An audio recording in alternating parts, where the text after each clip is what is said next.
എന്ന് പറഞ്ഞവരെ ഇന്നത്തെ സുവിശേഷത്തിലെ ഈശോ നമ്മളോട് പറയുകയാണ്, നിങ്ങൾ സ്വർഗത്തിലാണ് നിക്ഷേപങ്ങൾ കരുതി വെക്കേണ്ടത്. ഭൂമിയിൽ നിങ്ങൾ നിക്ഷേപങ്ങൾ കൂട്ടിവെക്കിയത് കാരണം അത് ഒരുപക്ഷെ നിങ്ങൾക്ക് അത് നഷ്ടപ്പെട്ടേക്കാം, അല്ലെ ചെതില് തുരന്നെടുത്തേക്കാം, അല്ലെ കള്ളന്മാർ മോഷ്ടിച്ചേക്കാം.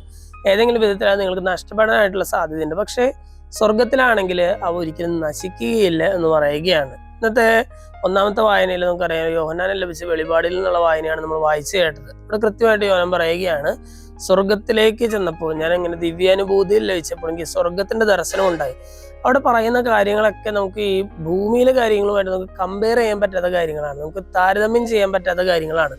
എന്ന് പറഞ്ഞാൽ ഇന്നത്തെ രണ്ട് വായനകളിലൂടെയും സഭ നമ്മളെ ഓർമ്മിപ്പിക്കുന്ന ഒരു കാര്യം എന്ന് പറഞ്ഞാൽ, ഈ ഭൂമിയിലെ കാര്യങ്ങളല്ല, മറിച്ച് സ്വർഗത്തിലുള്ളത് ഇത്തിരി കൂടി വലിയ കാര്യങ്ങളാണ്. ഇത്തിരി കൂടി അതുകൊണ്ടാണ് നമ്മൾ വചനത്തിൽ വായിക്കുന്നത്, ഭൂമിയിലുള്ളവയിലല്ല മറിച്ച് ഉന്നതങ്ങളിലുള്ളവയിൽ നിങ്ങൾ ശ്രദ്ധ വെക്കുക എന്നൊക്കെ വായിക്കുന്നത് നമ്മൾ അതുകൊണ്ടാണ്.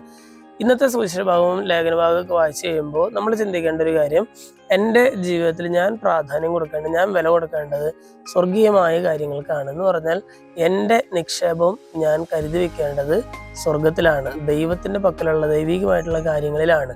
നിന്റെ നിക്ഷേപം എവിടെയോ അവിടെയായിരിക്കും നിന്റെ ഹൃദയവും. എന്ന് പറഞ്ഞാൽ ഭൂമിയിലുള്ള ചെറിയ ചെറിയ കാര്യങ്ങളിൽ ഒതുങ്ങി പോകേണ്ടവനല്ല ഞാൻ, മറിച്ച് ദൈവികമായിട്ടുള്ള വലിയ വലിയ കാര്യങ്ങളിലേക്ക് ശ്രദ്ധ ചെലുത്തേണ്ടവനാണ് ഞാൻ എന്നുള്ളൊരു ബോധ്യത്തോടെ ജീവിക്കുന്ന ഒരു കൃപയ്ക്കായിട്ട് നമുക്ക് പ്രാർത്ഥിക്കാം.